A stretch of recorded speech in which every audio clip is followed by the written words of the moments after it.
ತಿನ್ನೋಣ ಅನ್ಸೈತೆ. ತಗೋಗ ಕ್ಯಾಚ್. ಏನಪ್ಪ ಇವತ್ತು ಕಟ್ಟಾಮಿಟ್ಟ ಕೊಡ್ತಾ ಇದೆಯಾ? ಮಗ ಯಾಕೋ ಫುಲ್ಲು ಸೋಂಬೇರಿ ಆಗ್ಬಿಟ್ಟಿದ್ದೀನಿ ಮಗ ಇವತ್ತಂತೂ. ಯಾಕೋ ಚೆನ್ನಾಗೇ ಐತಲ್ಲ, ಫುಲ್ ಆಕ್ಟಿವ್ ಎನರ್ಜಿ ಆಗಿದ್ದಲ್ಲ. ಫುಲ್ಲು ಸುಸ್ತು, ಬೇಜಾರು, ತಲೆನೋವು, ಯಾರಿಗೂ ಕೆಲಸ ಮಾಡ್ತಾರೆ ಅನ್ನತ್ತೆ. ಹಿಂಗೆ ಅಂದ್ಬಿಟ್ರೆ ಹೆಂಗಲ್ಲ? ಏನ್ ಮಾಡ್ತೀವಿ ಮಗ, ಇಂಡಿಯಾ ಐತೆ ಯೂತ್ ಕಂಟ್ರಿ ಕಣೋ. Seriously. ದೇಶದಲ್ಲಿ ಇಟ್ಕೊಂಬಿಡಿ ಏನೋ ಸೋಂಬೇರಿ ತರ ಇಷ್ಟೊಂದು. ನನಗಂತೂ ನಿಜವಾಗ್ಲೂ ದಿನ ಕೆಲಸ ಮಾಡಕ್ಕೆ ಆಗ್ತಾ ಇಲ್ಲ. ಅದಕ್ಕೆ ಆರಾಮಾಗಿ ಅದಕ್ಕೆ ಇರ್ತಿದ್ದೆ ಕ್ಯಾಚ್ ಇರೋದಲ್ಲ. ಆಕ್ಟಿವ್ ಆಗಿರ್ಬೇಕು ಮಗ, ಆಕ್ಟಿವ್ ಆಗಿರ್ಬೇಕು. ಸೂಪರ್ ಮಗ. ಹಂಗಂದ್ರೆ ಇವತ್ತು ಫುಲ್ಲು ಆಕ್ಟಿವ್ ಆಗಿರ್ತೀನಿ. ಆದರೆ ಈ ಒಂದು ವಿಡಿಯೋ ಬಂದು ಸೋಮವಾರಗಳಿಗೆ ಮಾತ್ರ. ಎಸ್, ಇವತ್ತು ನಾವು ಮಾಡ್ತಾರೋ ವಿಡಿಯೋ ಬಂದ್ಬಿಟ್ಟು ಸೋಂಬೇರಿಗಳಿಗೆ. ಎಕ್ಸಾಕ್ಟ್ಲಿ. ಇವಾಗ ಮಾತಾಡೋಣ. ಸೂಪರ್ ಗುರು. ಎಲ್ಲರಿಗೂ ಸಖತ್ ಪಾಡ್ಕಾಸ್ಟ್ಗೆ ಸುಸ್ವಾಗತ. ಹಾಯ್, ಹಲೋ, ನಮಸ್ಕಾರ. ಮತ್ತೊಮ್ಮೆ ನಿಮ್ಗೆಲ್ರಿಗೂ ಸ್ವಾಗತ. Wow, that's nice. ಮತ್ತೆ ಸೋಮಾರಿ ಅಂತ ಅಂದ್ಬಿಟ್ಟು ಏನು ಗುರು ನನ್ಗೆ ಸ್ಟಾರ್ಟ್ ಮಾಡಿಸ್ಬಿಟ್ಟೆ. ಫಸ್ಟ್ ಸೋಂಬೇರಿ ಅಂದ್ಬಿಟ್ಟು ಇದನ್ನ ಕೊಟ್ಟು ಇನ್ನೂ ಸೋಂಬೇರಿ ಮಾಡ್ಬಿಡಪ್ಪ. ಆಯ್ತಾ? ಕಟಾಮಿಠ ನನ್ನ ಸವಾಸನೇ ಬೇಡ. Okay, cool. ಯಾಕೋ ಏನಾಯ್ತು ಬೆಳಗಿಂದ ಇಷ್ಟು ಸೋಂಬೇರಿ ಆಗಿದೆಯಾ? ನಿದ್ದೆ ಇಲ್ಲ ಕತೆ. ಅಯ್ಯೋ, ನಿದ್ದೆ ಇಲ್ಲ ಅಂತ ಅಂದ್ರೆ ಫಸ್ಟ್ ಆಫ್ ಆಲ್ ಒಂಥರ ಮೈ ಸೋಂಬೇರಿ ಆಗ್ಬಿಡುತ್ತೆ. ಸೋಮಾರಿ ಆಗ್ಬಿಟ್ಟಿದೆ. ಯಾಕೆ ಹೇಳು? ಹೌದು, ಆರಾಮಾಗಿದೆ ಮನೇಲಿ, ಎಲ್ಲ ಊಟ ಕೊಡ್ತಾರೆ, ತಿಂಡಿ ಕೊಡ್ತಾರೆ, ತಿಂದು ಏನು ಸೋಂಬೇರಿ ಆಗ್ತದೆ? ಇಲ್ಲ ಗುರು, ಎಲ್ಲ ಕೆಲಸಗಳಿದೆ. ಕೆಲಸ ನನಗೂ ಇರುತ್ತೆ ಕೆಲಸ. ನಾನು ಇವಾಗ ನೋಡು ಹೆಂಗಿದ್ದೀನಿ, ಆಕ್ಟಿವ್ ಆಗಿಲ್ವಾ? ಸೋಂಬೇರಿ ಆಗ್ಬಾರ್ದು ಮಗ, ಹೆಂಗಿರ್ಬೇಕು, ಎನರ್ಜಿ ಆಗಿರ್ಬೇಕು. ಮಾಡೋಣ ಅವತ್ತು ಒಂದು ಸೋಂಬೇರಿಗಳಿಗೊಂದು ವಿಡಿಯೋನ. 100% ಗುಡ್. ಸಾಕಾಯ್ತು ಎತ್ಕೊಳ್ಳೋ ಪಾಯಿಂಟ್ಸ್. ಸಾಕು. ರೆಕಾರ್ಡ್ ಮಾಡಿ ಚೆನ್ನಾಗಿರ್ತಲ್ಲ. ಮಾಡ್ತಾ ಇದ್ದೀನಿ ರೆಕಾರ್ಡ್ ಇದೆಯಾ ಇದು? ಮತ್ತೆ ಲೈಟ್ ಆನ್ ಮಾಡಪ್ಪ. ಸೋಂಬೇರಿ ಆಗ್ಬಿಟ್ಟಿದೆ ನೋಡಿ. ನೋಡಿ, ಲೈಟೇ ಆನ್ ಮಾಡಿಲ್ಲ, ಇದೇ ಸೋಂಬೇರಿ. ಈ ಸೋಂಬೇರಿಗೆ ಒಂದು ಸೋಂಬೇರಿ ವಿಡಿಯೋನೇ ಮಾಡ್ತೀನಿ ನಾನು. ಲೈಟ್ ಆನ್ ಮಾಡ್ಲಾ? ಛೇ ಬಾ ಸೂರ್ಯ ಕಣ್ಣು ಹೊಡೆದ, ಕೈಲಿ ರೋಜಾ ಹಿಡಿದ. ನೋಡಿ, ಸೋಂಬೇರಿ ಆಗ್ಬಿಟ್ಟು ಲೈಟೇ ಆನ್ ಮಾಡಿಲ್ಲ. ನೋಡ್ರಿ, ಇದೇ ಸೋಮಾರಿತನಗಳ ಲಕ್ಷಣಗಳು. ಸೋಮಾರಿತನ ಅಲ್ಲ ಕಣೋ, ಕೇರ್ಲೆಸ್ನೆಸ್ ನಿಂದು. ನಿಜವಾಗ್ಲು ಕೇರ್ಲೆಸ್ನೆಸ್ ಆಗುತ್ತೆ ನಿಂದು. ನಂದು ಅಂತ ಅದನ್ನ ಒಂದು ಪ್ರೀತಿಸ್ತಾ ಇಲ್ಲ ನೀನು. ಹೌದು, ನಿಜ. ಮತ್ತೆ ಇನ್ನೇನು ಕಿರಣ್ ಸಮಾಚಾರ? ಮಗ, ಈಗ ಕಟ್ಟಮಿಟ್ಟ ತಿನ್ನೋ ಮಾತಾಡೋಣ. ಕಟ್ಟಮಿಟ್ಟ ತಿನ್ನೋಣ. ಬೇಡ ಮಾತಾಡ. ಓಕೆ, ಮತ್ತೊಮ್ಮೆ ಎಲ್ರಿಗೂ ವಿಶ್ ಮಾಡ. 100%. ಈಗ ಸ್ಟಾರ್ಟ್ ಮಾಡಿ ರಿಯಲ್ ವಿಡಿಯೋ. ಇವಾಗ ಇದನ್ನು ಎಡಿಟ್ ಮಾಡೋಣ. ಓಕೆ. ಸಖತ್ ಪಾಡ್ಕಾಸ್ಟ್ಗೆ ಎಲ್ಲರಿಗೂ ಸುಸ್ವಾಗತ. ಇವತ್ತು ನಾವು ಆಗ್ಲಿಂದನೂ ನೋಡ್ದಂಗೆ, ನೀವು ವಿಡಿಯೋ ನೋಡ್ದಂಗೆ, ಇವತ್ತು ಸೋಮವಾರಿಗಳಿಗೆ ಮಾತ್ರ ಅನ್ನೋ ಒಂದು ವಿಡಿಯೋನ ನಾವು ಇವತ್ತು ಮಾಡ್ತಾ ಇರ್ತೀವಿ. ಏನಂತೀರ ಕಿರಣ್? ಎಕ್ಸಾಕ್ಟ್ಲಿ. ಏನು ಗೊತ್ತಾ, ಇವು ನೋಡಿ ಯಾಕೋ ಸೋಂಬೇರಿ ಬಿದ್ದುಬಿಟ್ಟಿದ್ದಾನೆ ಇವು ನೋಡೋ. ಇವತ್ತು ನಾನು ಯಾವತ್ತು ಡಿಸೈಡ್ ಮಾಡಿದೆ ಒಂದು ಸೋಂಬೇರಿಗಳಿಗೊಂದು ವಿಡಿಯೋ ಮಾಡೋಣ ಅಂತ ಹೇಳ್ಬಿಟ್ಟು. ಲೇಸಿನೆಸ್ ಅಷ್ಟೊಂದು ಆಗೋಗಿದೆ. ಹೌದು, ನನಗಲ್ಲ ಕಿರಣ್, ನನ್ನ ಬಗ್ಗೆ ಮಾತಾಡ್ತಾ ಇದ್ದೀರಲ್ಲ, ಇಡೀ ಪ್ರಪಂಚನೇ ಲೇಸಿ ಆಗಿದೆ ಮಗ. ನಾನು ಸ್ವಲ್ಪ ಲೇಸಿನೇ, ಮತ್ತೆ ನಾನು ಲೇಸಿ ಆಗಿಬಿಟ್ಟಿದ್ದೀನಿ. ಸೊ ಇವತ್ತು ಆ್ಯಕ್ಟಿವ್ ಆಗಿರೋದಕ್ಕೆ ಏನಾದರೂ ಒಂದು ಎನರ್ಜಿ ಕೊಡ್ತೀಯ ನೀನು? 100%. ಇವತ್ತು ಸ್ಟಾರ್ಟಿಂಗ್ ಏನಿಂದ ಸ್ಟಾರ್ಟ್ ಮಾಡೋಣ? ಯಾವ ಒಂದು ವಿಚಾರದಿಂದ ಸ್ಟಾರ್ಟ್ ಮಾಡೋಣ? ನೀವೇ. ಏನಿಲ್ಲ ಮಗ, ಇವತ್ತು ಲೇಸಿನೆಸ್ ಅಂದರೆ ಏನು, ಯಾಕೆ ಈ ಲೇಸಿನೆಸ್ ಇಷ್ಟೊಂದು ವಾಸ್ಟಾಗಿ ಯೂತ್ಸ್ ಎಲ್ಲ ಆಡ್ತಾ ಇದೆ, ಏನಕ್ಕೆ ಅಂತ ಒಂದು ಮಾತಾಡೋಣ. Okay, nice. ಈಗ ಏನು ಹೇಳ್ತೀಯಾ ಲೇಸಿನೆಸ್ ಬಗ್ಗೆ? ಇವಾಗ ನಿದ್ದೆ ಹೇಳು, ಯಾಕೆ ಇಷ್ಟೊಂದು ಸೋಂಬೇರಿ ಆಗಿದೆಯಾ? ಬೆಳಗಿಂದ ಏನಕ್ಕೆ ಇಷ್ಟೊಂದು ಡಲ್ ಆಗಿದೆಯಾ? ಇಲ್ಲ, ನೆನ್ನೆ ನಿದ್ದೆ ಬೇರೆ ಇಲ್ಲ, ಸರಿಗ ನಿದ್ದೆ ಆಗಿಲ್ಲ, ಕೆಲಸ ನಿದ್ದೆ ಆಗಿಲ್ಲ. ಓಕೆ. ಸೊ ಹಾಗಾಗಿ ಏನು ಮಾಡ್ತೀಯ, ಬೆಳಗ್ಗೆ ಎದ್ದಿದ್ದು ಲೇಟು, ತಿಂದಿದ್ದು ಲೇಟು, ಏನೋ ಒಂಥರ ಆಲಸ್ಯ ಬಂದ್ಬಿಟ್ಟಿದೆ.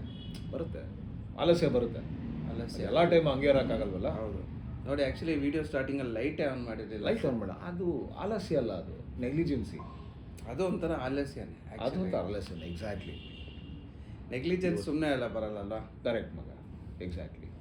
ಸೊ ಏನಂದ್ಯಪ್ಪ, ಸೋಂಬೇರಿತನ ನಮ್ಮ ದೇಶದಲ್ಲಿ ಎಲ್ಲ ಯೂತ್ಗಳು ಏನು ಹೇಳ್ತೀಯ ಅಂತ? ಏನಕ್ಕೆ ಅಂತಂದರೆ, ನಮ್ಮ ಒಂದು ದೇಶದಲ್ಲೇ ಯೂತ್ ಸಂಖ್ಯೆ ಜಾಸ್ತಿ ಇರೋದು.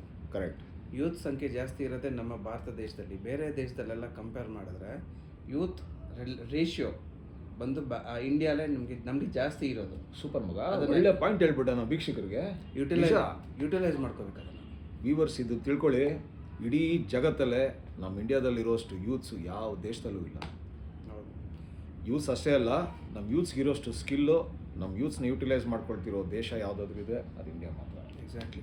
ಆ್ಯಕ್ಚುಲಿ ನೀವು ಹೇಳಿದ್ದು ಸರಿ, ಬಟ್ ಆದರೆ ನಮ್ಮ ಇಂಡಿಯನ್ಸ್ ಎಲ್ಲ ಬರೀ ಬೇರೆ ದೇಶಕ್ಕೆ ಹೋಗಿ ಅವರ ಒಂದು ಸ್ಕಿಲ್ನ ಪ್ರದರ್ಶನ ಮಾಡಿ ಆ ಒಂದು ದೇಶನ ಉದ್ಧಾರ ಮಾಡ್ತಾ ಇದ್ದಾರೆ ಹೊರತು ನಮ್ಮ ಭಾರತನ ಉದ್ಧಾರ ಮಾಡ್ತಾ ಇಲ್ಲ. ಕರೆಕ್ಟು ಮಗ, ಅದು ಇನ್ನೊಂದು ಅಡ್ವಾಂಟೇಜ್ ಇದೆ ಕಣ. ಯಾಕೆ ಹೇಗೆ? ಈಗ ನಮ್ಮಲ್ಲಿ ಇಲ್ದಿರೋ ಸ್ಕಿಲ್ಸು, ನಮ್ಮಲ್ಲಿ ಇಲ್ದಿರೋ ಟೆಕ್ನಾಲಜಿನ ಇನ್ನೊಂದು ದೇಶಕ್ಕೂ ಕಲ್ತ್ಕೊಂಡ್ಬರ್ತಾರೆ, ಅದು ಇನ್ನೊಂದು ರೀತಿ. ಬಟ್ ಬೇರೆ ದೇಶದಲ್ಲೆಲ್ಲ ವಯಸ್ಸಾಗಿರೋರ ಸಂಖ್ಯೆ ಜಾಸ್ತಿ ಇದೆ. ಈಗ ಎಕ್ಸಾಂಪಲ್ ನೋಡಿ, ಜಪಾನ್ ನೋಡಿದ್ಯಾ ನೀನು? ಜಪಾನ್ ವಯಸ್ಸಾಗಿರೋ ರೇಷಿಯೋ ತುಂಬ ಇದೆ, 80-90 ಇಯರ್ಸ್ವರೆಗೂ ಲೈಫ್ ಸ್ಪ್ಯಾನ್ ತುಂಬ ಜಾಸ್ತಿ ಅವ್ರಿಗೆ. ಓಕೆ. ಅಲ್ಲಿ ಏನಾಗ್ತಿದೆ ಗೊತ್ತಾ, ದಿನ ಬೆಳಗ್ಗೆ ಆದರೆ ವರ್ಕ್ ಪ್ರೆಷರು, ಅವ್ರು ಏನಂದರೆ work work work work. Okay. ಅವರು ಸೋಂಬೇರಿ ಅನ್ನೋ ಇತಿಹಾಸನೇ ಇಲ್ಲ ಅವರು. ನೀನು ಬೆಳಗ್ಗೆ ಹೋಗು 8 ಗಂಟೆಯಿಂದ ರಾತ್ರಿ 8 ಗಂಟೆವರೆಗೂ ದುಡಿತಾರಪ್ಪ ಅವರು. ಆ ಥರ ಪ್ರೋಗ್ರೆಸ್ ಇದೆ ಕಂಟ್ರಿ. ಹೌದು. ಒಂದು ಇನ್ನೊಂದೇನೆಂದರೆ ಅಲ್ಲಿ ಏನು ಗೊತ್ತಾ, ಜನಸಂಖ್ಯೆ ಬೆಳವಣಿಗೆ ಆಗ್ತಾಯಿಲ್ಲ ಮಗ. ಓಕೆ. ರೀಸನ್ ಏನು ಗೊತ್ತಾ, ಮದುವೆ ಆಗೋಕ್ಕೆ ಇಂಟ್ರೆಸ್ಟೇ ಇಲ್ಲ ಯಾರಿಗೂ. ಅಲ್ಲಿ ಎಲ್ಲರಿಗೂ ಕೆಲಸ ಮಾಡಬೇಕು, ಕೆಲಸ, ನಾನು ದುಡಿಬೇಕು, ನಾನು ಚೆನ್ನಾಗಿರ್ಬೇಕು ಅನ್ನೋ ಒಂದು ಆ ದೇಶದಲ್ಲಿ ಜನಗಳಿಗೆ ಹಂಗಿದೆ, ಅರ್ಜಿದೆ. ಅರ್ಜಿದೆ. ಹೌದು. ನಮ್ಮ ದೇಶದಲ್ಲಿ ಹಂಗಲ್ಲ. ನಮ್ಮ ದೇಶದಲ್ಲಿ ಏನಿರ್ಬೋದು ಹೇಳಿ? ಸೋಂಬೇರಿತನ ಮೈಗ. ಇನ್ನೊಂದೇನು ಬೇಜಾರು ಗೊತ್ತಾ, ಇತ್ತೀಚೆಗೆ ಚಿಕ್ಕ ಮಕ್ಕಳಿಂದ ಸೋಂಬೇರಿತನ ಸ್ಟಾರ್ಟ್ ಆಗೋಗಿದೆ. ಹೌದು. ಇದೊಂಥರ ದುರಂತನೇ ಇದು. ಸೀರಿಯಸ್ಲಿ ಒಂಥರ ದುರಂತನೇ. ಹೌದು. ಈ ಥರ ಸೋಂಬೇರಿತನ ಬೆಳೆಸ್ಕೊಂಡ್ರೆ ಖಂಡಿತ ನಮ್ಮ ದೇಶ ಮುಂದೆ ಬರಲ್ಲ. ಓಕೆ. ಲೈಕ್ ಫಾರ್ ಎಕ್ಸಾಂಪಲ್ ಏನು ಕೊಡ್ತೀರಾ? ಲೈಕ್ ಓಕೆ, ದೇಶದ ಬಗ್ಗೆ ನಾವು ಮಾತಾಡಬೇಕಂತಂದರೆ ನಾವು ಅದು ವಿಷಯ ಬಗ್ಗೆ ತಿಳ್ಕೊಂಡಿರ್ಬೇಕು. ಹೌದು. ಏನು ಗೊತ್ತಾ, ನಿಮ್ಮ ಕೆಲಸ ನೀವು ಕರೆಕ್ಟಾಗಿ ಮಾಡಬೇಕು ಬೇಸಿಕಲಿ. ಓಕೆ. ಈಗೆಲ್ಲ ಫಾರ್ ಎಕ್ಸಾಂಪಲ್ ಕೆಲ್ಸಕ್ಕೆ ಹೋಗ್ತೀವಿ ಅಂತ ಇಟ್ಕೋ, ಎಷ್ಟೊತ್ತಿಗೆ ಮನೆಗೆ ಹೋಗಲಿ, ಎಷ್ಟೊತ್ತಿಗೆ ಮಲಿಕೊಳ್ಳಿ, ಎಷ್ಟೊತ್ತಿಗೆ ರೆಸ್ಟ್ ಮಾಡಲಿ, ಅದ್ರ ಬಗ್ಗೆ ಯೋಚನೆ ಮಾಡಬಾರ್ದು. ಅದ್ರ ಬಗ್ಗೆ ಯೋಚನೆ ಮಾಡಬಾರ್ದು. ಬಂದಿರೋ ಕೆಲಸ ಇದು ಎಲ್ಲರಿಗೂ ಅಲ್ಲ, ಕೆಲವು ಒಂದು ಕ್ಯಾಟಗರಿ ಆಫ್ ಈ ಸೋಮಾರಿಗಳು ಇರ್ತಾರೆ. ಓಕೆ. ಆಮೇಲೆ ಏನು ಮಾಡ್ತಾರೆ, ಬರೀ ಮಲಗೆ ಇರೋದು. ಓಕೆನಾ, ಯಾರಾದರೂ ತಂದು ಏನಾರು ಕೊಟ್ಟರೆ ಸಾಕು ತಿನ್ಬೇಕಂತಿರೋದು. ಈಗ ಒಂದು ಗಾದೆ ಹೇಳ್ತಾರೆ ಗೊತ್ತಾ, ಕೂತು ತಿನ್ನೋನಿಗೆ ಕುಡ್ಕೆವನ್ನು ಸಾಲದು ಅಂತ. ಅಂತ ಪ್ರತಿಯೊಂದು ಒಂದೊಂದು ಮನೆಗಳೆಲ್ಲ ಅಂಥವ್ರು ಇರ್ತಾರೆ ಮಗ. ಅಂಥ ಯೂತ್ಸು ಓದಿರ್ತಾರೆ, ಕೆಲಸ ಮಾಡೋಕ್ಕೆ ಸೋಂಬೇರಿತನ. ಇಲ್ಲಿಂದ ಏನಾರು ಎತ್ಕೊಂಬಾನು ಆಗೋದಿಲ್ಲ. ಆಯಿತಾ, ಇವಾಗ ಊಟ ಬೇಕಾ, ಸ್ವಿಗ್ಗಿಲಿ ಆರ್ಡ್ರ್ ಮಾಡಿಬಿಡು, ಎದ್ದು ಆಚೆ ಹೋಗೋದಿಲ್ಲ. ಈ ಟೆಕ್ನಾಲಜಿಗಳು ಅರ್ಧ ನಮ್ಮನ್ನ ಸೋಂಬೇರಿತನ ಮಾಡೋದು ಇದಕ್ಕೇನೆ. ನಿಜ. ಅದನ್ನು ಒಳ್ಳೆ ರೀತಿಲಿ ಉಪಯೋಗಿಸ್ಕೊಬೇಕು. ಹೌದು. ಈಗ ನೀನೇ ನೋಡಪ್ಪ, ಇಲ್ಲಿಂದ ಹೋಗಿ ತೊಗೊಂಬಂದ್ರೆ ಗಾಡಿ ತೊಗೊಂಡೋಗಿ ಬರ್ತೀಯಲ್ವ ನೀನು ನಡ್ಕೊಂಡು ಹೋಗ್ತೀಯಾ? ನಡ್ಕೊಂಡು ಯಾರು ಹೋಗ್ತಾ ಇಲ್ಲ ಈಗ. ಆಗಿನ ಕಾಲದಲ್ಲಿ ಹೆಂಗೆ ಮಾಡ್ತಿದ್ರಿ ಹೇಳು? ನಾವು ಸೈಕಲಲ್ಲಿ ಹೋಗ್ತಾ ಇದ್ವಿ, ಇಲ್ಲ ನಡ್ಕೊಂಡು ಹೋಗ್ತಾ ಇದ್ವಿ. ಅಲ್ಲ ಮಗ, ಆಗಿನ ಕಾಲದಲ್ಲಿ ರೈತರು ಇಲ್ಲಿಂದ 5 ಕಿಲೋಮೀಟರ್ ನಡ್ಕೊಂಡು ಹೋಗ್ತಾ ಇದ್ರು, ಎತ್ತುಗಳನ್ನ ತಗೊಂಡು ಹೋಗ್ತಾ ಇದ್ರು. ಹೌದು. ಅವಾಗೆಲ್ಲ ಎಷ್ಟು ಗಟ್ಟಿ ಹೆಲ್ತಿ ಆಗಿದ್ರು ಹೇಳೋ. ಇವಾಗ ಹಂಗಲ್ಲ, ಮಲಗಿರ್ಬೇಕು, ಮಲಗಿ ಜಾಗದಲ್ಲೇ ಟೀ ಬರಬೇಕು, ಮಲಗಿ ಜಾಗದಲ್ಲೇ ಊಟ ಬರಬೇಕು. ಹೌದು. ತಿನ್ನಕ್ಕೆ ಮಾತ್ರ ಅವನಿರಬೇಕು. ಹಂಗೆ ಪ್ಲೇಟ್ ಇಟ್ಬಿಟ್ಟು ಆರಾಮಾಗಿ ಮಲಗಿಬಿಡ್ಬೇಕು, ಮನೇಲಿ ಬಂದು ಯಾರು ಎತ್ಕೊಂಡು ಹೋಗ್ಬೇಕು. ಹೌದು, ಸತ್ಯ. ಕರೆಕ್ಟ್ ಅಲ್ವಾ? ಆ ಒಂದು ನೀವು ಹೇಳಿದ ಊಟದ ವಿಚಾರ ಮಾತಾಡಿದಾಗ ಅದ್ರ ಹಿಂದೆ ಇರೋ ರೈತರದ್ದು ಆ ಶ್ರಮ ಯಾರಿಗೂ ಗೊತ್ತಿಲ್ಲ. ಇದು ಒಳ್ಳೆ ಪಾಯಿಂಟ್ ಹೇಳಿದೆ. ಏನು ಗೊತ್ತಾ, ರೈತರು ಕಷ್ಟಪಟ್ಟು ಬೆಳೀತಾರೆ. ಹೌದು. ನಾವೇನು ಮಾಡ್ತಾ ಇದ್ದೀವಿ? ವೇಸ್ಟ್ ಮಾಡ್ತಾ ಇದ್ದೀವಿ. ಹೌದು. ಏನೋ ಒಂದು ನೆಗ್ಲಿಜೆನ್ಸು. ಹೌದು. ಅದನ್ನು ಯೋಚನೆ ಮಾಡೋದಿಲ್ಲ. ಈಗ ಕಷ್ಟಪಟ್ಟು ಅಡುಗೆ ಮಾಡಿರ್ತಾರೆ ಮನೇಲಿ, ಹೌದು, ಊಟ ಆರಾಮಾಗಿ ಮಾಡ್ತೀವಿ, ತಂದು ಮುಂದಕ್ಕೆ ಕೊಡ್ತಾರೆ. ಹೌದು. ಇನ್ನೊಂದು ಸ್ವಲ್ಪ ಸಾರು ಬೇಕಾದ್ರೆ ಹೋಗಿ ಸಾರು ತೊಗೊಂಡು ಬಾ ಅಂತ ಹೇಳ್ತೀವಿ. ಹೌದು. ನಾವಿವಾಗಂತೂ ಹಾಕೊಳ್ಳಲ್ಲ. ಪ್ಲೇಟ್ ತೊಗೊಂಡಾಗ ಅಲ್ಲೇ ಇಟ್ಬಿಟ್ಟು ಅಬ್ಬ ಯಾರಾದರೂ ತಿಳ್ಕೊಳ್ಳಿ, ಸದ್ಯ ನನಗೆ ಊಟ ಆಯ್ತಾ, ಆರಾಮಾಗಿ ಬಲ್ಕೊಂಡ್ರೆ ಸಾಕು ಅನ್ನೋ ಥರ ಆಗ್ಬಿಟ್ಟಿದ್ದೀವಿ ನಾವೀಗ. 100%. ಕರೆಕ್ಟ್ ಅಲ್ವಾ? ಇದೇ ರೀತಿ ಮಕ್ಕಳು ನಂಗೆ ಬೆಳೆಸ್ತಾ ಇರೋದು. ತಿಂದು ಅಲ್ಲೇ ಇಟ್ಬಿಡ್ತಾರೆ. ಹೌದು. ಈಗೇನು ಗೊತ್ತಾ, ಮುಂಚೆ ನಮಗೆಲ್ಲ ಹೇಳೋರು, ತಿಂದಾದ್ಮೇಲೆ ಹೋಗ್ಬಿಟ್ಟು ಪ್ಲೇಟ್ ತೊಳಿ, ಡಿಸಿಪ್ಲಿನ್ ಆಗಿರೋ, ಸಿಸ್ಟಮ್ಯಾಟಿಕ್ ಆಗಿರೋ, ಇದನ್ನೆಲ್ಲ ಕಲ್ತ್ಕೋ ಮಗ. ಇದನ್ನೆಲ್ಲ ಎಲ್ಲಿ ಗೊತ್ತಾ, ಹಾಸ್ಟೆಲಲ್ಲಿ ಇದನ್ನೆಲ್ಲ ಚೆನ್ನಾಗಿ ಟ್ರೈನ್ ಅಪ್ ಆಗಿರ್ತಾರೆ. ಈಗ ದೊಡ್ಡ ದೊಡ್ಡ ಮಠಗಳು ಇರ್ತಾವೆ ನೋಡು, ಬೆಳಗ್ಗೆ 5 ಗಂಟೆಗೆ ಎದ್ದೇಳಬೇಕು, ಸಿಸ್ಟಮ್ ಆಗಿರುತ್ತೆ. ಸಿದ್ಧಗಂಗಾ ಮಠ ನೋಡು, ಅಲ್ಲಿರೋ ಸ್ಟೂಡೆಂಟ್ಸ್ಗಳು ಹೆಂಗಿರ್ತಾರೆ ಗೊತ್ತಾ, ಬೆಳಗ್ಗೆ ಎದ್ದೇಳಬೇಕು, 4:30ಗೆ ಪ್ರೇಯರ್ ಮಾಡಬೇಕು, ಇಂಥ ಟೈಮ್ಗೆ ಸ್ನಾನ ಮಾಡಬೇಕು, ಇದೇ ಥರ ಓದಬೇಕು ಅನ್ನೋದು ರೂಟೀನ್ ಕಳಿಸ್ಬಿಟ್ಟಿರ್ತಾರೆ. ಆ ಥರ ಸಿಸ್ಟಮ್ ಇಲ್ಲೆಲ್ಲೂ ಇಲ್ಲ. ಇಲ್ಲಿ ಹೆಂಗೆ ಗೊತ್ತಾ, 8 ಗಂಟೆವರೆಗೂ ಮಲ್ಕೋಬೇಕು, 8:30ಗೆ ಎದ್ದೇಳಬೇಕು, ಟೈಮ್ ಇದ್ದರೆ ಸ್ನಾನ ಮಾಡಬೇಕು, ಟೈಮ್ ಇದ್ರೆ ಅಲ್ಲೂಜ್ಬೇಕು, ಇಲ್ಲಾಂದರೆ ಸಂಜೆಗೆ ಇಟ್ಕೊಳ್ಳೋಣ. ಅಂಥವರೇ ಇದ್ದಾರೆ ಇವಾಗ. ಸತ್ಯವಾದ ಮಾತು. ಇನ್ನೊಂದು, ಈ ಕೆಲಸ ಮಾಡೋರು ತುಂಬ ಈಸಿ ಕೆಲಸ ಹುಡ್ಕೋಕೆ ಸ್ಟಾರ್ಟ್ ಮಾಡಿದ್ದಾರೆ. ವರ್ಕ್ ಫ್ರಮ್ ಹೋಮ್ ಇದಕ್ಕಿನ್ನ ಸೋಂಬೇರಿತನ ಬೇಕಾ? ಇರಲಿ, ವರ್ಕ್ ಫ್ರಮ್ ಹೋಮು ಏನೋ ಒಂದು ಕೋವಿಡ್ ಟೈಮಲ್ಲಿ ಭಾಳ ಹೆಲ್ಪ್ ಆಯ್ತು. ಕೋವಿಡ್ ಟೈಮಿಂದ ಆಯಿತು, ಏನೋ ಒಂದು ಪ್ಯಾಂಡಮಿಕ್ ಸ್ಪ್ರೆಡ್ ಆಗಬಾರ್ದು ಅಂತ ಏನೋ ಒಂದು. ಇವಾಗ ಅದೇ ಒಂದು ಚಾಳಿ ಆಗ್ಬಿಟ್ಟಿದೆ ಮಗ. ಹೌದು, ಎಲ್ಲರಿಗೂ ವರ್ಕ್ ಫ್ರಮ್ ಹೋಮೇ ಬೇಕು ಅಂತ ಕೇಳ್ತಾರೆ. ಈಗ ಎಕ್ಸಾಂಪಲ್, ನಿನಗೆ ವರ್ಕ್ ಫ್ರಮ್ ಹೋಮ್, ನನಗೆ ವರ್ಕ್ ಫ್ರಮ್ ಹೋಮ್ ಕೊಟ್ಟರೆ ಲ್ಯಾಪ್ಟಾಪ್ ಇಟ್ಕೊಂಡು ಮಲಿಕೊಂಡ್ಬಿಟ್ಟೆ ನಾನು ಮಾಡ್ತಾ ಇರ್ತೀನಿ. ಆರಾಮಾಗಿರುತ್ತೆ ಕೆಲಸ. ಈಸಿ ಕೆಲಸ ಅಲ್ವಾ? ಹೌದು, ಸತ್ಯ. ಕೆಲಸ ಈಸಿ ಅಲ್ವಾ? ಈಸಿ. ಹೌದು. ನಾನು ಆಫೀಸ್ಗೆ 10 ಕಿಲೋಮೀಟ್ರ್ ಹೋಗೋದು ತಪ್ಪುತ್ತಲ್ವಾ? ಹೌದು. ಆ ಟ್ರಾವೆಲಿಂಗ್ ತಪ್ಪುತ್ತೆ, ಮನೇಲೇ ಕೆಲಸ. ಜನ ಇನ್ನೊಂದು ಏನಂತಾರೆ, ಕಂಪ್ನೀಲಿ ವರ್ಕ್ ಫ್ರಮ್ ಹೋಮೇ ಮಾಡಿ ಅಂತಾರೆ. ಏನಕ್ಕೆ ಅಂತಂದರೆ ಕೆಲಸದ್ದು ಇದು ಏನದು ಟ್ರಾವೆಲಿಂಗ್ ತಪ್ಪುತ್ತೆ, ಓಕೆ ಅವ್ರ ಎಕ್ಸ್ಪೆನ್ಸಸ್ ಎಲ್ಲ ಅಫ್ಕೋರ್ಸ್ ಕಟ್ ಆಗುತ್ತೆ. ಅದ್ರ ಮೇಲ್ಗಡೆ ಬಂದು ಯುಟಿಲೈಸೇಷನ್ ಆಫ್ ಟೈಮ್ ಮನೇಲಿ ನಾವು ಅವ್ರು ಜಾಸ್ತಿ ಕೆಲಸ ಕೊಡ್ಬೋದು, ಕೆಲಸ ತೆಗೆಸ್ಕೊಳ್ತಾರೆ ನಮ್ಮ ಕಡೆಯಿಂದ ತಗೊಂತಾರೆ. ಆಮೇಲೆ ಇನ್ನೊಂದು ಮಗ ವರ್ಕ್ ಫ್ರಮ್ ಹೋಮ್ ಕೊಟ್ರು ಈಗ ಟ್ರಾಫಿಕ್ ಕಮ್ಮಿ ಆಗುತ್ತಲ್ವೇನೋ.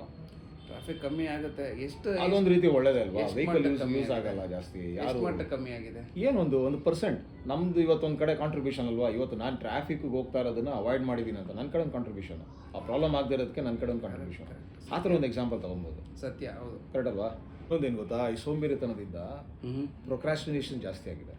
ಓಕೆ, ಹೌದು, ಪ್ರೊಕ್ರಾಸ್ಟಿನೇಷನ್ ಜಾಸ್ತಿ ಆಗಿದೆ. ಹೌದು, ಇವತ್ತು ನಾನು ಏನೋ ಒಂದು ಅನ್ಕೊಂತೀನಿ, ಹೌದು, ಇವತ್ತು ಏನಾದರೂ ಒಂದು ಏನೋ ಒಂದು ಮಾಡ್ಬೇಕು ನಾನು, ಇವತ್ತು ಏನೋ ಒಂದು ಅಚೀವ್ ಆದರೆ ಯಾರು ಮಾಡಲ್ಲ ಸಡನ್ ಆಗಿ ಅನ್ಕೊಂಡ್ಬಿಡ್ತೀನಿ, ಮಾಡ್ತೀನಿ, ಬಟ್ ಇವತ್ತು ಬೇಡ ಮಗ, ನಾಳೆ ಮಾಡ್ಬೇಡ. ಹೌದು.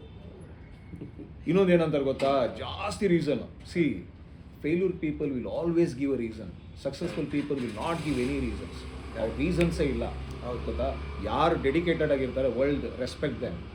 ಯಾರು ಡೆಡಿಕೇಟೆಡ್ ಆಗಿಲ್ಲ world will not recognise them. Exactly, because ಆ ಓನರ್ಶಿಪ್ ಇಲ್ಲ. ಸಿ, ನಾನು ಏನಾದ್ರು ಒಂದು ಸಾಧನೆ ಮಾಡ್ತೀನಿ ಅಂತ ಇಟ್ಕೋ, ಯಾವ ಸೋಂಬೇರಿಗಳು ಸಾಧನೆ ಮಾಡಿಲ್ಲ. ಲೈಫ್ನ ಡೆಡಿಕೇಟ್ ಮಾಡಿರೋರು ಇವಾಗ ಸಾಧನೆ ಮಾಡಿರೋದು. Because the take that ownership. ನಂದು, ಇದು ನನ್ನ ವಸ್ತು, ಇದು ನಂದು ಅಂತ ಹೇಳ್ತಾರಲ್ಲ, ಅಂಥವ್ರು ಮಾತ್ರ ಅದನ್ನು ತೊಗೊಂಡೋಗಿ ಸಾಧ್ಯ. ಇದು ಸೋಂಬೇರಿಗಳ ಕೈಲಿ ಆಗೋಕ್ಕಾಗಲ್ಲ. ಇದಕ್ಕೆ ಕಾಂಟ್ರಡಿಕ್ಟರಿ ಒಂದು ಸ್ಟೇಟ್ಮೆಂಟ್ ಕೊಡ್ತೀನಿ, ಹೇಳಪ್ಪ. ಏನಕ್ಕೆ ಅಂತಂದರೆ, ಕಂಪ್ನೀಸು ಸೋಮಾರಿಗಳನ್ನೇ, ಕೆಲವರು ಕಂಪ್ನೀಸ್ ಸೋಮಾರಿಗಳನ್ನೇ ಅವ್ರು ಹೈರ್ ಮಾಡ್ತಾರೆ. ಗೊತ್ತಾ ಈ ವಿಚಾರ? ಗೊತ್ತಾ? ನನಗೆ ಗೊತ್ತಿಲ್ಲ ಇದು. ಹೇಳ್ತೀನಿ ಕೇಳಿ. ಕೆಲವರು ಕಂಪ್ನೀಸ್ ಏನು ಮಾಡ್ತಾರೆ ಅಂತಂದರೆ ಸೋಮಾರಿಗಳನ್ನೇ ಹೈರ್ ಮಾಡ್ತಾರೆ.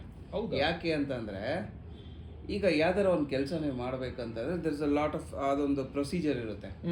ಎ ಟು ಬಿ ಹೋಗ್ಬೇಕು ಅಂದರೆ ಎ ಟು ಬಿ, ಇಲ್ಲ ಎ ಟು ಝಿ ಹೋಗ್ಬೇಕು ಅಂತಂದರೆ ನೀವು ABC ಅಂತಲೇ ಹೋಗ್ಬೇಕು, A to Z ಹೋಗ್ಬೇಕು ಅಂತ. ಓಕೆ. ಆದರೆ ಸೋಮಾರಿಗಳು ಏನು ಮಾಡ್ತಾರೆ, A to Z ಹೋಗ್ಬೇಕು ಅಂತಂದರೆ they know the short cut ಕಲ್ತ್ಕೊಂಡಿರ್ತಾರೆ. ಸೊ ದಟ್ ಆ ಶಾರ್ಟ್ ಕಟ್ ಉಪಯೋಗಿಸಿ they will come from A to Z, ಆ ಥರ ಪ್ರೊಸೀಜರ್. ಸೊ ದ್ಯಾಟ್ ಅವರು ಕೆಲಸ ಟೈಮ್ ಕಮ್ಮಿ ಆಗುತ್ತೆ, ಟೈಮ್ ಕಾನ್ಸ್ಟೆಂಟ್ ಇರೋದಿಲ್ಲ, ಅವನು ಬೇಗ ಕೆಲಸ ಮುಗಿಸ್ತಾನೆ. ಆಮೇಲೆ ಸೋಮಾರಿಗಳು ನೀವು ಹೇಳ್ದಂಗೆ ಪ್ರೊಕ್ರಾಸ್ಟಿನೇಟ್ ಮಾಡ್ತಾರೆ. ಹೌದು, ಇಲ್ಲ ಅಂತಲ್ಲ.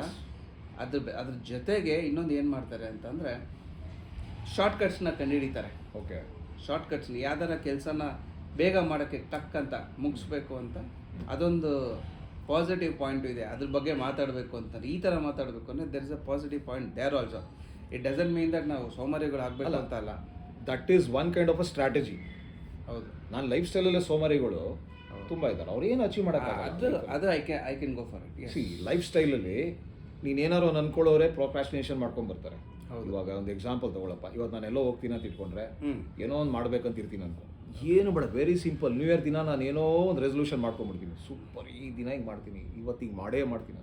ಅದಾಗಲ್ಲ. ಹೌದು, ಅದು ಹಂಗೆ ಮಾಡ್ಕೊಂಡು ಕಂಟಿನ್ಯೂಸ್ ಆಗಿ ಏನು ಮಾಡ್ತೀನಿ, ನೆಕ್ಸ್ಟ್ ಅಂದ್ಕೊಂಡು ಇನ್ನೊಂದು ವರ್ಷ ಬಂದ್ಬಿಡುತ್ತೆ. ಹೌದು, ನಿಜ. ಆಯಿತಾ.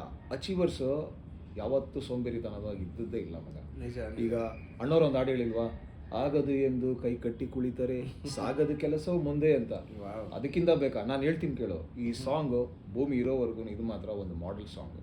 100%. ಆಯಿತಾ. ದುಡಿಮೆ ನಂಬಿ ಬದುಕೋತಿರ್ತಾರಲ್ಲ, ಕೆಲವರು ಕೆಲಸಕ್ಕೆ ಹೋಗಲ್ಲ, ಮನೇಲೇ ಇರ್ತಾರೆ, ಸೋಮಾರಿಗಳೇ ಇರ್ತಾರೆ. ಯಾರಾದರೂ ಬಂದರೆ ಸಾಕು, ಏನೋ ಕೊಟ್ಟರೆ ಸಾಕು ಅನ್ನೋದು ಹಿಂಗೇ ಟೈಮ್ ಪಾಸ್ ಮಾಡಿಬಿಡ್ತಾರೆ. ದಯವಿಟ್ಟು ಅದು ಮಾಡೋಕ್ಕೆ ಹೋಗ್ಬಿಡಿ. ಯಾಕೋತ್ತಾ, ಲೈಫಲ್ಲೂ ಡೆಡಿಕೇಶನ್ ಇಟ್ಕೊಬೇಕು. ದಿನ ಬೆಳಗ್ಗೆ ಅದೇ ಸೂರ್ಯ, ಅದೇ ಮುಖ, ಅದೇ ಇವನು, ಅದೆಲ್ಲ ಬಿಟ್ಬಿಡಬೇಕು. ಒಂದು ಟ್ರಿಗರಿಂಗ್ ಪಾಯಿಂಟ್ ಅಂತ ಬರುತ್ತೆ, ಆ ಟ್ರಿಗರಿಂಗ್ ಪಾಯಿಂಟಿಗೆ ವರ್ಕ್ ಮಾಡಬೇಕು. You should work. ಎಕ್ಸಾಕ್ಟ್ಲಿ. ಆ ಥರ ಮಾಡಿದ್ರೇ ನೀವು ಲೈಫಲ್ಲಿ ಏನಾದ್ರು ಒಂದು ಅಚೀವ್ ಮಾಡ್ಕೊಳ್ಳೋಕೆ ಸಾಧ್ಯ. ಆ ಸೋಂಬೇರಿತನ ಆದಷ್ಟು ಕಮ್ಮಿ ಮಾಡ್ಕೊಳ್ಳಿ ಅಂತ ನಾನು ಹೇಳ್ಬೋದು. ಇನ್ನೊಂದು, ಈಗ ಫಾರ್ ಎಕ್ಸಾಂಪಲ್ ನೋಡು, ಲೈಫಲ್ಲಿ ಎಷ್ಟೋ ಜನ ಸಕ್ಸಸ್ ಆಗಿರ್ತಾರೆ. ನಾವು ಅವ್ರು ನೋಡ್ತೀವಿ, ನಾನು ಸೋಂಬೇರಿ, ನಾನು ಅವನ ಥರ ಆಗಬೇಕಲ್ಲ, ಅವನೇನು ನಾನು ಆಗ್ತೀನಿ ಅಂತ ಹೇಳ್ಬೋದು. ಬಟ್ ಅವ್ನು ಎಷ್ಟು ಕಷ್ಟಪಡ್ತೀನಿ ನನಗೆ ಗೊತ್ತಾ. ಫಾರ್ ಎಕ್ಸಾಂಪಲ್ 2007 ಒಂದು ಕ್ರಿಕೆಟ್ ಮ್ಯಾಚ್ ನಡೆಯುತ್ತೆ. Okay. India versus Australia. Okay. Brad ಹಾಗ್ ಅಂದ್ಬಿಟ್ಟು ಒಬ್ಬ spinner, just Shane warning spin ಮಾಡ್ತಾನೆ, ಅದೇ ಥರ ಮಾಡ್ತಾನೆ. Leg spinner. ಓಕೆನಾ. ಸಚಿನ್ ಬ್ಯಾಟಿಂಗ್ ಮಾಡ್ತಾ ಇರ್ತಾರೆ. Okay. Is a new bowler Brad ಹಾಗ್ ಅಂತ. ಅವನೇನು ಮಾಡ್ತಾನೆ, ಒಂದು ಸ್ಪಿನ್ ಬೌಲಿಂಗ್ ಮಾಡಿದ ತಕ್ಷಣ ಸಚಿನ್ ವಿಕೆಟ್ ಔಟ್ ಆಗುತ್ತೆ, ಸ್ಟಂಪ್ ಔಟ್ ಆಗಿಬಿಡ್ತಾನೆ. ಓಕೆ. ಸಚಿನ್ ತುಂಬ ಡಿಸಪಾಯಿಂಟ್ ಆಗಿಬಿಡ್ತಾನೆ. ನ್ಯೂ ಬೌಲರ್ ನಾನು ವಿಕೆಟ್ ತೊಗೊಂಡ್ಬಿಟ್ನಲ್ಲ ಅಂದ್ಬಿಟ್ಟು ಪೆವಿಲಿಯನ್ ಕಡೆ ತುಂಬ ಬೇಜಾರಲ್ಲಿ ಹೋಗ್ತಾ ಇರ್ತಾರೆ. ಓಕೆ. ಈ ಬ್ರ್ಯಾಡ್ ಹಾಗ್ ಸೆಲೆಬ್ರೇಟ್ ಮಾಡಲೇಬೇಕಲ್ಲ, ಐ ಒನ್, ಅಬ್ಬಾ ನಾನು ಗೆದ್ದೆ, ಮ್ಯಾಚ್ ಗೆಲ್ಲಿಲ್ಲ ಅಂದ್ರೆ ಪರವಾಗಿಲ್ಲ, I took a Sachin Tendulkar wicket just because is a great cricketer ಅಂತ ಆ ಒಂದು ಜೋಶಲ್ಲಿ ಇರ್ತಾರೆ ಮೈಂಡ್ ಸೆಟ್ಟಲ್ಲಿ. At end of the match what will do no, Sachin ಹತ್ರ ಹೋಗ್ಬಿಟ್ಟು he ask for autograph. Sir ನಾನು ವಿಕೆಟ್ ತೊಗೊಂಡಿದ್ದೀನಿ, ಒಂದು ಆಟೋಗ್ರಾಫ್ ಬೇಕು ಅಂತ ಕೇಳ್ತಾರೆ. ಸೀರಿಯಸ್ಲಿ? ಯಾ, ವಾವ್. ಸಚಿನ್ ಏನು ಹೇಳ್ತಾನೆ ಗೊತ್ತಾ? ಯಾರು ಮಾಡ್ತಾರೆ ಆ ಥರ? ಸಚಿನ್ ಏನು ಹೇಳ್ತಾರೆ ಗೊತ್ತಾ? Yes, I will do it, but again you won't celebrate this kind of ಏನೋ, ಮತ್ತೆ ನೀನು ನನ್ನ ವಿಕೆಟ್ ಇದು ತೊಗೊಳ್ಳಲ್ಲ ಅಂದ್ಬಿಟ್ಟು ಈ mention that statement in that autograph. Is it? Yes. Okay. Is that video ಇದೆ. Okay. That is the biggest thing what Sachin did. ನಾನು ಯಾಕೆ ಇದು ಹೇಳ್ತಾ ಇದ್ದೀನಿ ಅಂತಂದರೆ, ಸಿ ಆ ಸ್ಟೇಟ್ಮೆಂಟ್ ಕೊಟ್ಟಿದ ತಕ್ಷಣ ಸಚಿನ್ ಸುಮ್ಮನೆ ಕೂತ್ಕೊಂಡು ನೆಟ್ಫ್ಲಿಕ್ಸು, ಅಮೆಝಾನು ಇನ್ನೊಂದು ನೋಡ್ಕೊಂಡು ಕೂತ್ಕೊಳ್ಳಲ್ಲ. ಕಮಾನ್ ನೆಕ್ಸ್ಟ್ ಅವ್ನು ಹೊಡೆದ್ಬಿಡ್ತೀನಿ 6 ಅಂತ. ಈ ಗೋಸ್ ಫಾರ್ ಅ ನೆಟ್. ಎಲ್ಲ ಡೆಡಿಕೇಟ್ಸ್, ಎಲ್ಲ ಪಕ್ಕ practice practice practice practice. He won't believe ಮಗ, ನೆಕ್ಸ್ಟ್ 45 ಮ್ಯಾಚ್ ಬ್ರ್ಯಾಡ್ ಹಾಗ್ ಇರ್ತಾನೆ. Test series, one day, T20, in all format of cricket. Again he won't take the Sachin Tendulkar's wicket. Wow. See the dedication of Sachin Tendulkar. See this is the motivation. See Wow. ಈ ಥರ ಈ ಸೋಂಬೇರಿಗಳು ಇದನ್ನು ತೊಗೊಬೇಕು. ಸಚಿನ್ ಸುಮ್ಮನೆ ಇದ್ಬಿಟ್ಟು ಬಿಡು ಏನಂತೆ ಅವ್ನು ಏನು ಮಹಾನ ನೆಕ್ಸ್ಟ್ ಹೊಡಿತೀನಿ ಅಂತ ಅಂತಿದ್ರೆ ಅದಾಗ್ತಾ ಇರಲಿಲ್ಲ. ಆಗ್ತಾ ಇಲ್ಲ. ತಲೆಗೆ ತೊಗೊಂಡು ನಾನು ಅದನ್ನ ಆಟೋಗ್ರಾಫ್ ಹಾಕಿದ್ದೀನಿ, ಆ ಸ್ಟೇಟ್ಮೆಂಟ್ ಮೆನ್ಷನ್ ಮಾಡಿದ್ದೀನಿ, I should be YONO again ಅದನ್ನು ನಾನು ಅವನಿಗೆ ಅವಕಾಶ ಕೊಡಬಾರ್ದು ಅಂತ ಹೇಳ್ಬಿಟ್ಟು ಆ ಸೋಂಬೇರಿತನೆಲ್ಲ ಬಿಟ್ಟು he goes for net practice practice wonderful, practice. Wonderful. ಇದಕ್ಕಿನ್ನ ಒಂದು ಮೋಟಿವೇಶನ್ ಈ ಬೇಕಾ? ಒಂದು ಸಚಿನ್ ಅವ್ರದ್ದು ಮಾತು ಹೇಳ್ಬಿಟ್ಟು ನಿಜವಾಗ್ಲೂ ನನ್ನ ಮೈ ರೋಮಾಂಚನ ಆಗ್ತಾ ಇದೆ. ಸೀರಿಯಸ್ಲಿ ಈ This ಒಂದು is how we should be. Seriously. We have lot of examples across us. Wow. ನಮ್ಮ ಮನೇಲಿ ಎಷ್ಟೊಂದು ನಮಗೆ ಗೊತ್ತಿಲ್ಲದೇನೆ ನಮ್ಮ ಪೇರೆಂಟ್ಸನ್ನ ಮೋಟಿವೇಶನ್ ಮಾಡ್ತಿರ್ತಾರೆ. ವಾವ್. ನಮ್ಮ ತಂದೆ ತಾಯಿಗಳೇ ಇರ್ಬೋದು. ನಮ್ಮ ತಾಯಿ ಏನಾದರೂ ನಿಮ್ಮ ತಾಯಿ ನಮ್ಮ ತಾಯಿ ಈಗ ನೋಡ್ತಿರೋದು ಎಲ್ಲ ತಾಯಂದಿರು ಸೋಂಬೇರಿತನ ಕೂತ್ಕೊಂಡ್ಬಿಟ್ರೆ ಮಕ್ಕಳು ಬೆಳೀತಾ ಇದ್ರಾ? ಹೌದು. ಇಲ್ಲ ಕಷ್ಟಪಟ್ಟು 10 ಮಕ್ಕಳನ್ನ ಸಾಕಿದ್ದಾರೆ. ಪಾಪ ಅವ್ರು ಬೆಳಗ್ಗೆ ಎದ್ದು 5 ಗಂಟೆಗೆ ಎದ್ದೋಳು ಎಷ್ಟೋ ತಾಯಂದಿರಿದ್ದಾರೆ. ಹೌದು, ನಿಜ. ಮಕ್ಕಳು ಹಸ್ಕೊಂಡು ಹೋಗ್ಬಾರ್ದು ಅಂತ ಕಷ್ಟಪಟ್ಟು ನಿಜ. ಅವ್ರ ಸುಖನೆಲ್ಲ ಬಿಟ್ಟು ಅವ್ರು ನಿದ್ದೆ ಮಾಡಿದ್ರೆ ಅವ್ರಿಗೆ ಏನು ಕಷ್ಟ ಇದೆ ಅನ್ನೋದು ಯೋಚನೆ ಮಾಡ್ದಿರ ನಾವು ಅವ್ರ ಮೇಲೆ ಎಷ್ಟು ಡಿಪೆಂಡ್ ಆಗಿದ್ದೀವಿ. ಇದನ್ನೆಲ್ಲ ಬಿಟ್ಟು ಸೋಂಬೇರಿತನೆಲ್ಲ ಬಿಟ್ಟು ಅಕೌಂಟೇಬಲ್ ಆಗಿ ಇದ್ಕೊಂಡು ಆ ಓನರ್ಶಿಪ್ ತೊಗೊಂಡು ಲೈಫಲ್ಲಿ ಸಾಧನೆ ಮಾಡಿ ಅಂತ ಈ ಮುಖಾಂತರ ನಿಮ್ಗೆ ಹೇಳ್ತಾ ಇದ್ದೀನಿ. ಕೇಳಿದ್ರಲ್ಲ ವೀಕ್ಷಕರೆಲ್ಲ, ನಮ್ಮ ಕಿರಣ್ ಅವರು ಎಷ್ಟು ಮೋಟಿವೇಟ್ ಮಾಡಿದ್ರು ಇವತ್ತಂದ್ರೆ. ಆ್ಯಕ್ಚುಲಿ ನಾನು ವಿಡಿಯೋ ಸ್ಟಾರ್ಟ್ ಮಾಡಬೇಕಂತಂದರೆ ನನಗಿದ್ದಿದ್ದ ಆಲಸ್ಯ ಮಾತ್ರ ನೆಕ್ಸ್ಟ್ ಲೆವೆಲ್ ಆಗಿತ್ತು.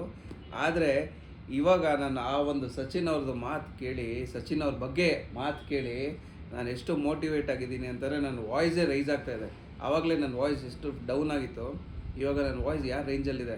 Seriously thank you so much Kiran. It was a very wonderful ಮಾತುಗಳು.